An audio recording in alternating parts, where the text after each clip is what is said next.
قبل اس کے کہ ہم کلاس شروع کریں، آپ لوگ جو کلاس کرنے آئے ہیں سب سے پہلے آپ لوگ یہ بتائیں کہ آپ لوگ یہاں کیوں آئے ہیں؟ کوئی بتائے گا؟ کوئی بتائے گا یہاں کیوں آئے ہیں؟ علم سیکھنے کے لیے۔ بعض لوگ یہ سوچ کر آئے ہیں کہ ہم یہاں امتحان کی تیاری کی غرض سے آئے ہیں۔ ظاہر سی بات ہے، جو اعلان ہے اس میں بھی یہی ہے کہ آپ اپنی امتحان کی تیاری کر لیں اچھے سے۔ امتحان کی تیاری سیکنڈری چیز ہے، یہ ثانوی چیز ہے۔ اصل کیا ہے؟ ہمارے آنے کا مقصد حصول علم ہے۔ ہم یہاں علم حاصل کرنے کی غرض سے آئے ہیں۔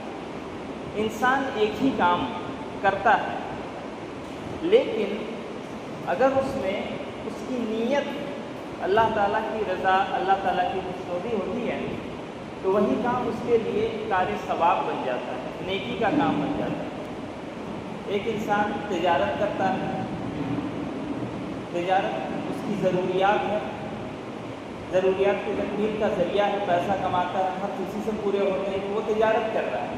لیکن ایک انسان تجارت کر رہا ہے اور اس نیت سے کہ میں ایمانداری سے تجارت کروں گا، ایمانداری سے بزنس کروں گا تاکہ لوگوں کا فائدہ ہو، تو اس کے حصول معاش کا ذریعہ تھا تجارت، لیکن وہی تجارت اس کے لیے اللہ تعالیٰ کی خوشنودی اور اللہ تعالیٰ کی رضا کا ذریعہ بن جاتا ہے نا؟ صرف نیت بدل جانے کی وجہ سے۔ اور نیت کے بارے میں اس سے پہلے بتا چکا ہوں کہ ایک انسان جو اللہ تعالیٰ کے راستے میں بہت زیادہ مال و دولت خرچ کرتا ہو، اللہ تعالیٰ کے راستے میں اس نے بہت زیادہ صدقہ کیا ہو، اور ایک ایسا انسان ہے جو اپنے اہل و عیال پر خرچ کر رہا ہو جو اس کی ذمہ داری ہے۔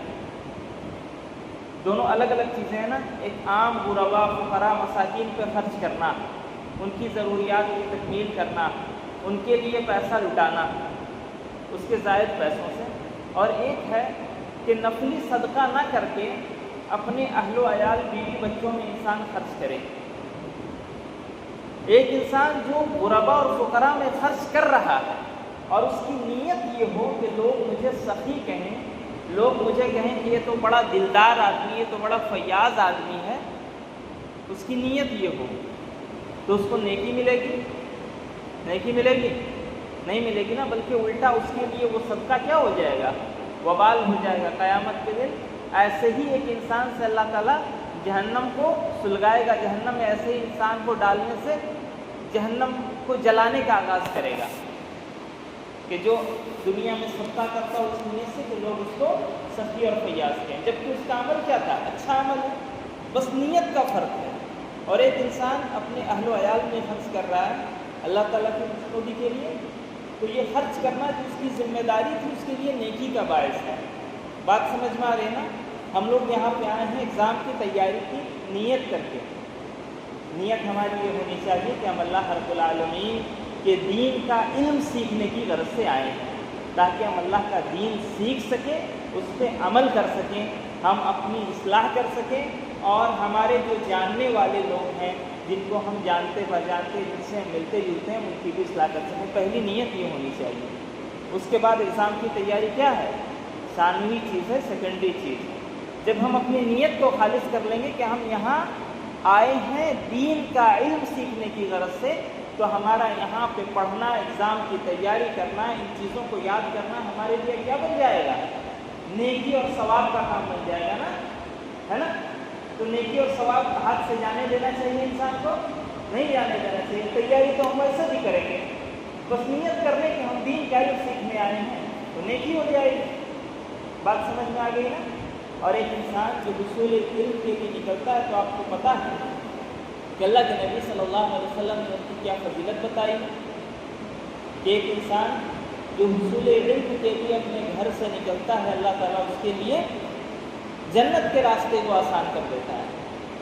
بس نیت کا فرق ہے، ہم نیت کر لیں کہ ہم دین حاصل کرنے کے لیے نکلیں۔ ایک انسان جو دین حاصل کرنے کے لیے اپنے گھر سے نکلتا ہے، اس کے لیے اللہ تعالیٰ کی مخلوقات، یہاں تک کہ سمندر کی مچھلیاں بھی دعا کرتی ہیں۔ اللہ تعالیٰ ایسی مجلسوں میں جہاں دین کی باتیں ہوتی ہیں رحمت کے فرشتے اپنے پروں سے اس مجلس کو ڈھانپ لیتے ہیں. ایسی مجلس سے جہاں دین کی باتیں ہو رہی ہوں اور ایک انسان وہاں آ گیا ہو تو اللہ تعالیٰ اس کے گناہ معاف کر دیتا ہے. تو ہماری نیت یہ ہونی چاہیے کہ ہم دین کا علم حاصل کرنے آئے ہیں تاکہ یہ تمام فوائد ہم کو حاصل ہو جائیں. بات سمجھ میں آ گئی ہے؟ آگے چلتے ہیں. جس کتاب کو ہم پڑھنے جا رہے ہیں اس کتاب کا نام ہے عقیدۃ المسلم علی منہج السلف الصالح. مسلمانوں کا عقیدہ سلف اور صالحین کے طریقے اور منہج کے مطابق اس کتاب کا نام ہے. اس کتاب کو لکھنے والے کون ہیں؟ ڈاکٹر عبدالحلیم بسم اللہ. یہ استاذ ہیں جامعہ سلفیہ بنارس کے. یہ بنیادی باتیں میں آپ کو کچھ بتا رہا ہوں. اس کے مصنف مرتب کون ہیں؟ عبدالحلیم بسم اللہ. یہ مرکزی دارالعلوم جامعہ سلفیہ بنارس میں استاد ہیں. انہوں نے اس کتاب کو مرتب کیا اور اس کتاب کو جنہوں نے نظر ثانی کی ہے اس کو دیکھا ہے دوبارہ سے چیک کیا ہے کئی لوگ ہیں. ان میں سے خصوصاً 2 لوگ ہیں. ایک ہیں شیخ الطاف الرحمن مدنی. یہ جامعہ اسلامیہ مدینہ منورہ میں عقیدے کے استاد ہیں. کہاں؟ مدینہ یونیورسٹی جس کو ہم کہتے ہیں وہاں عقیدے کے استاد ہیں یہ. انہوں نے اس کتاب کو چیک کیا ہے. اور دوسرے کون ہیں؟ مولانا عبدالحسیب مدنی حفظہ اللہ. ان کو بھی جانتے ہیں سارے لوگ, ہندوستان کے بڑے علماء میں سے ہیں. انہوں نے بھی اس کتاب کو چیک کیا. تو اس کا مطلب یہ کہ جو کتاب ہم پڑھنے جا رہے ہیں یہ عقیدے کے متعلق ماہرین اور عقیدے کے جو ایسے لوگ جو ایکسپرٹ ہیں عقیدے کے معاملے میں ان کے ذریعے تیار کی گئی, ان کے ذریعہ چیک کی ہوئی کتاب ہے. اس کا مطلب یہ کہ اس میں انشاءاللہ کسی قسم کی نقص یا کسی قسم کی غلطی کا امکان نہیں ہے, الا یہ کہ کہیں پہ کتابت کی کمپوزنگ کی کوئی غلطی ہو جائے. اگر وہ آئے گی تو ہم آپ کو بتا دیں گے کہ یہاں پہ کمپوزنگ کی غلطی ہے. ٹھیک, اتنی بات سمجھ میں آ گئی. اب دیکھیں کہ اس سے پہلے بھی آپ لوگ عقیدہ پڑھ چکے ہیں اور جب ہم عقیدے کی بات کرتے ہیں, عقیدہ توحید کی بات کرتے ہیں تو اس کا مطلب یہ ہوتا ہے کہ ہم ایک ایسا علم, ایک ایسی چیز سیکھ رہے ہیں جو ہر مسلمان کو سیکھنا ضروری ہے, جو لازم ہے, جس کے بغیر ہمارے اعمال قبول نہیں ہوتے ہیں. ایک انسان صرف نمازی ہو, عبادت گزار ہو, لیکن اس کا عقیدہ درست نہ ہو, اس کی توحید درست نہ ہو تو اس کی عبادت قبول ہو جائیں گی. ہماری عبادات کے اللہ رب العالمین کے یہاں قبول ہونے کے لیے, اللہ تعالیٰ کے یہاں ایکسیپٹ ہونے کے لیے ضروری ہے کہ ہمارا عقیدہ درست ہو. اگر ہمارا عقیدہ درست نہیں ہے تو ہمارے تمام کے تمام عبادات جو ہیں وہ اللہ تعالیٰ کے یہاں قبول نہیں ہوں گے. اس لیے عقیدے کا درست ہونا, عقیدے کا صحیح ہونا ضروری ہے. اب چلیے آپ نکالیں پیج نمبر 7-8. یہاں سے شروع ہو رہی ہے کتاب. دیکھیں لکھا ہے باب اول عقیدہ اور مراتب دین کے بیان میں. سوال نمبر 1, عقیدہ کسے کہتے ہیں؟ جواب ہے عقیدہ لغت میں کسی چیز کو مضبوطی سے باندھنے کو کہتے ہیں اور اصطلاح میں پختہ یقین کو کہتے ہیں جس پر دل مکمل طور پر مطمئن ہو اور اس میں کسی قسم کا کوئی شک و شبہ نہ ہو. یہ دیکھیں ایک سوال ہے اور جواب 2 قسم کا دیا ہے. سوال کیا تھا کہ عقیدہ کسے کہتے ہیں, اور جواب ہے کہ عقیدہ لغت میں اس کو کہتے ہیں, اصطلاح میں اس کو کہتے ہیں. کسی چیز کے 2 معنی اور مطالب ہوتے ہیں. ایک ہوتا ہے اس کا لنگوسٹک میننگ, لغت اور ڈکشنری کے حساب سے اس کا معنی کیا ہے, اور ایک ہوتا ہے اس کا ٹرم, اصطلاح میں ہم اس کو کیا کہتے ہیں. اب جیسے دیکھیں ہم لوگ یہاں بیٹھے ہیں, اس جگہ کو کیا کہتے ہیں؟ کیا کہتے ہیں ہم لوگ یہاں بیٹھے ہیں؟ مسجد کہتے ہیں. لغت کے اعتبار سے مسجد کا معنی ہوگا ایسی جگہ جہاں سجدہ کیا جائے. لغت کے اعتبار سے ایسی جگہ جہاں سجدہ کریں. لیکن اصطلاح میں مسجد کہیں گے ایک ایسی عمارت کو جہاں پہ مسلمان اپنی اجتماعی نمازوں کے لیے جمع ہوتے ہوں. بات سمجھ میں آ گئی نا؟ لنگوسٹک معنی اور اصطلاحی معنی سمجھ میں آ گئی. لغت اور ڈکشنری کے اندر اس کا کیا معنی ہے اور اصطلاح میں ٹرم میں اس کو کیا بولتے ہیں. تو عقیدے کا مطلب ڈکشنری میں کسی چیز کو مضبوطی سے باندھنا، بات سمجھ میں آئی، اور اصطلاح میں ایسا یقین جو پختہ ہو، دل جس پہ مطمئن ہو اور ایسا مطمئن ہو کہ کسی شک و شبہ کی گنجائش نہ ہو، اس کو کیا کہیں گے؟ عقیدہ کہیں گے. بات سمجھ میں آ گئی تھی؟ آگے چلیں. آگے ہی سوال نمبر 2. آپ لوگ تھوڑا تھوڑا کچھ رسپانس کیجئے کہ میں بھائی سر ہلا دیجئے تاکہ مجھے سمجھ میں آئے کہ بات سمجھ میں آ رہی ہے. ٹھیک ہے. دوسرا سوال ہے توحید کسے کہتے ہیں؟ جواب ہے توحید لغت میں کسی چیز کو ایک کرنے کو کہتے ہیں. سوال آ سکتا ہے نا، توحید کا لغوی معنی بتائیے. تو لغوی معنی کیا ہے؟ کسی چیز کو ایک کرنا. اور توحید کی اصطلاح بتائیے اگر آ جائے سوال. اصطلاح میں کیا ہے؟ اللہ تعالیٰ کو اس کے خصائص یعنی خصوصیات یعنی الوہیت، ربوبیت اور اسماء و صفات میں ایک ماننے کو توحید کہتے ہیں. جو لوگ نئے ہیں ان کو لگ رہا ہوگا کہ یہ الوہیت، ربوبیت، اسماء و صفات کیا ہے. آگے اس کی تفصیل آئے گی، ہم بتا دیں گے. ابھی آپ کو یہ جواب یاد کرنا ہے کہ اصطلاح میں اللہ تعالیٰ کے خصائص یعنی اللہ تعالیٰ کی ربوبیت، الوہیت اور اسماء و صفات میں اس کو ایک ماننے کو کیا کہتے ہیں؟ توحید کہتے ہیں. چلیے آگے. سوال نمبر 3 ہے عقیدہ توحید کا علم حاصل کرنا کیوں ضروری ہے؟ جواب ہے عقیدہ توحید کا علم حاصل کرنا اس لیے ضروری ہے کیونکہ یہی تمام اعمال کی بنیاد ہے اور اسی کی صحت پر اعمال کی قبولیت موقوف ہے. جس کا عقیدہ کفر و شرک سے پاک ہوگا اس کا عمل مقبول ہوگا، اور جس کے عقیدے میں کفر و شرک کی ملاوٹ ہوگی اس کا عمل مردود ہوگا. یہ دیکھیں عقیدہ کا علم حاصل کرنا کیوں ضروری ہے. بتا رہے ہیں کہ عقیدہ توحید کا علم حاصل کرنا اس لیے ضروری ہے کیونکہ یہی تمام اعمال کی بنیاد ہے اور اسی کی صحت پر اعمال کی قبولیت موقوف ہے. یعنی ہمارے اعمال اللہ تعالیٰ کے یہاں قبول ہوں گے، ایکسیپٹ ہوں گے یا نہیں، یہ عقیدے پر ڈیپینڈ کرتا ہے. عقیدے پر ڈیپینڈ کرتا ہے ہمارا اعمال کہ یہ اللہ کے یہاں قبول ہوگا یا نہیں. اس لیے اس کو سیکھنا ضروری ہے. اگر ہم یہ نہ سیکھیں اور صرف عمل کرتے رہیں تو ہمارے عمل کا کوئی مطلب ہو ہی نہیں سکتا، کیونکہ یہ جب تک صحیح نہیں ہوگا تب تک ہمارا عمل اللہ تعالیٰ کے یہاں ایکسیپٹ ہوگا ہی نہیں. بات سمجھ میں آ رہی ہے نا؟